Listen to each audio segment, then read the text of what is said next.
siswa-siswi sekalian SMP Barunawati kelas 7, berjumpa kembali dengan Ibu Yosi, ya, guru mata pelajaran IPS. Pada pertemuan kali ini kita memasuki tema baru, yaitu bab 2, ya.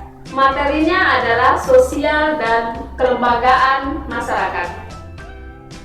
Coba anak-anak sekalian perhatikan gambar tersebut, ya. Ada beberapa orang ibu yang sedang melakukan transaksi, ya. Apakah itu bisa kita analogikan dia sebagai melakukan transaksi jual beli, melakukan tawar menawar yang ada di pasar itu.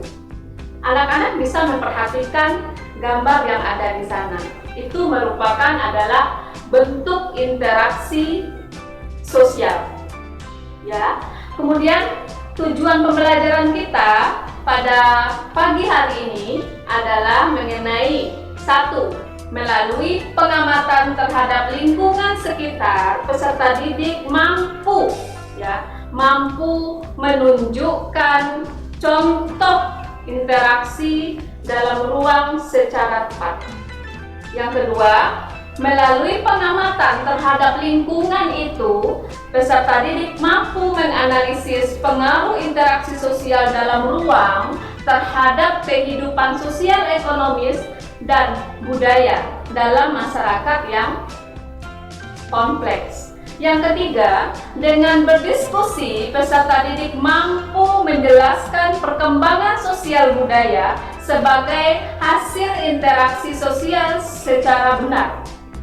Yang keempat, dengan berdiskusi, peserta didik mampu menyajikan hasil analisis tentang interaksi sosial dan ruang serta pengaruhnya terhadap kehidupan sosial, ekonomi, dan budaya dalam masyarakat secara menarik.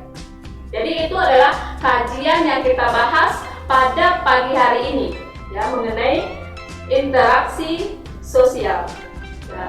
Interaksi sosial berdasarkan pada gambar di atas dapat kita ambil penjelasan apa sih yang dimaksud dengan interaksi sosial itu, ya. Interaksi sosial itu merupakan hubungan-hubungan sosial yang dinamis, menyangkut hubungan antar perorangan, antar kelompok, antar orang per orang dengan kelompok. Jadi ada 3 indikator antara individu dengan individu, individu dengan kelompok, ataupun kelompok dengan perorangan. Jadi begitu. Lanjut. Syarat terjadi interaksi sosial itu apa sih? Ya, syarat terjadinya interaksi sosial itu ada 2. Yang pertama, kontak sosial. Yang kedua adalah komunikasi. Berdasarkan caranya, ada 2, kontak sosial secara langsung dan kontak sosial secara tidak langsung. Apa contohnya kontak sosial secara langsung? Yaitu kontak yang dilakukan antara seseorang atau kelompok yang dilakukan secara tatap muka. Sedangkan kontak yang secara tidak langsung adalah melalui perantara. Kemudian kontak sosial berdasarkan dampaknya. Ada dampak sosial yang positif, kemudian ada dampak sosial yang negatif. Syarat interaksi yang kedua adalah komunikasi. Unsur-unsur komunikasi merupakan sumber informasi, pesan, saluran, komunikasi, umpan balik, gangguan komunikasi. Ya, ada di sini yang namanya komunikator, komunikan, pesan, dan bagaimana umpan balik dari respon atau pesan yang diberikan dari pihak komunikator kepada komunikan. Itu merupakan unsur-unsur dari komunikasi.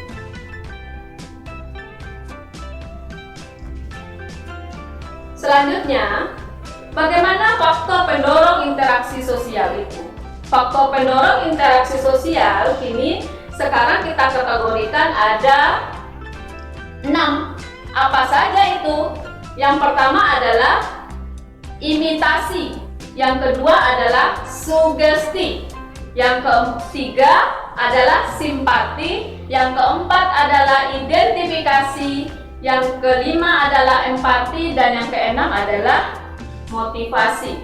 Jadi keenam ini merupakan cakupan dari faktor pendorong interaksi. Siswa-siswa sekalian harus paham bahwa dalam konsep IPS itu banyak mempunyai konsep-konsep, ya. Oleh sebab itu siswa sekalian harus mengerti masing-masing konsep ini. Kemudian bentuk-bentuk interaksi sosial. Bentuk interaksi sosial, ya, ada yang asosiatif, ada yang disosiatif. Asosiatif ini apa? Yaitu bisa diajak kompromi. Sedangkan disosiatif adalah kebalikan dari asosiatif. Apa itu? Itu merupakan dari bentuk pertentangan ataupun konflik yang terjadi di dalam interaksi yang kita lakukan itu. Apa saja indikator asosiatif itu? Kata kuncinya adalah penyatuan, peningkatan hubungan, kemudian bagaimana integrasi yang terjalin. Kemudian bentuknya apa lagi? Disosiatif, yang bentuk pertentangan itu. Apa kata kuncinya? Ada perpecahan, merenggangkan hubungan, kemudian terjadinya disintegrasi. Ya. Proses asosiatif atau yang dinamakan dengan kerjasama meliputi apa saja sih asosiatif itu? Ya, ada kerjasama. Coba diperhatikan gambar itu ada gotong royong, ya, yang dilakukan oleh bapak-bapak ataupun kerja bakti. Itu merupakan bentuk dari proses asosiatif kerjasama. Lanjut, akomodasi.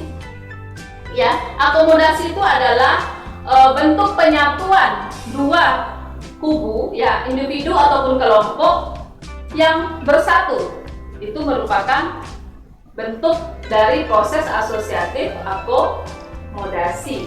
Yang ketiga, asimilasi, ya. Asimilasi adalah pembauran dari berbagai individu atau kelompok kemudian bersatu. Ya, itu merupakan bentuk dari proses asosiatif asimilasi. Yang terakhir adalah akulturasi. Lanjut kepada proses disosiatif, meliputi apa saja rangkaiannya, yaitu persaingan, ya. Kita perhatikan pada gambar yang ada di samping bahwa itu adalah persaingan yang secara sehat.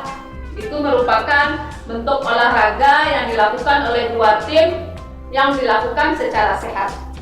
Kemudian proses disosiatif apalagi meliputi apa saja? Yang kedua adalah pertentangan.